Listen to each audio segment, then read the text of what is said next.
It's a new year in the Sorcerer City, and we are ready for our favorite pastime. Wizard architects competing to rebuild the city is an annual tradition. Every year comes with a different design that's arranged and sorted in many fantastical ways. This is Sorcerer City, which was designed by Scott Caputo and published by Druid City and Skybound Games, who helped sponsor this video. Hey everyone, my name is Mike Murphy of the Brothers Murph, and we're here at BoardGameGeek.com. Now we've got a city to build, so let's get down to the table to go a little more in focus on Sorcerer City. Sorcerer City is a real-time tile-laying game. The game takes place over 5 years, and each year, you, the architects, will be placing tiles and building out the city while trying to earn the most prestige. Each round, players will prepare by shuffling their city tiles. The first player will start the time, and all players build their cities simultaneously. Players will draw their tiles one at a time and place them in their city in an orientation of their choosing. Many of the tiles will have shields on them, which represent goals.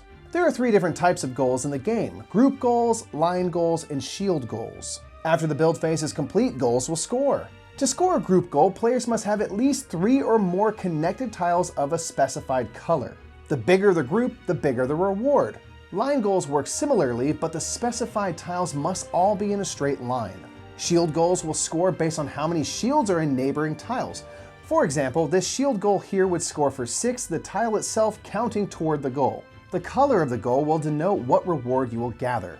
Yellow gives you money, red gives you influence, purple gives you raw magic, and green gives you prestige. All of these resources being tracked on your annual progress track. But all that scoring takes place once the city has been built. But what happens when we're actually building the city? I mean, we are wizards, so we must be slinging some magic around while we're building. Indeed, you are using magic. Many tiles in the game have spells on them. These will activate at times specified in the top left corner of the spell. A spell with a hammer activates during the build phase. These allow you to change around your city, modifying it to your wizardly specifications. Some even allow you to kill and move monsters. Oh yes, there are monsters in your city. The monsters will be randomly chosen at the beginning of each game, and each round a new type of monster will be added to each player's city tiles. When a monster is drawn, the player must place it in their city and carry out that monster's specific action. For example, when the dragon tile is placed in your city, it automatically destroys a tile adjacent to it, removing it from the game. Whereas the dark mage negates any goal shields in neighboring tiles. Players will draw their tiles and place them in their city until they are either out of tiles or the timer runs out. Then players will score their shields and activate any scrolls with the score indicator on them.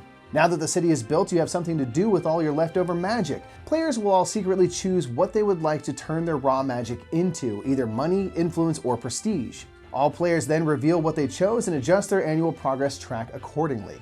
Now comes the influence and buy phase. Wizards see who had the most influence this year and then will gain prestige and/or influence bonuses depending on how influential they were. Players will also have the opportunity to purchase new city tiles using the money they earned. Each wizard is allowed 2 buys, but this can be increased by spells, influence rewards, or by gaining 20 money.